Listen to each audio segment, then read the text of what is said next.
So, ayan nga, nagyaya si Baboy na kumain sa Jollibee. Then, ayan, nagpunta kami sa Jollibee. Hindi ko alam kung saang place yan, basta sa Jollibee.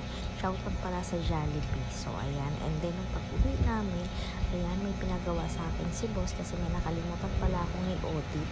Ayan, so, tamang audit tayo ulit dyan mga kasingkit. And then, ayan, nasa workplace na naman po siya ako. Yan.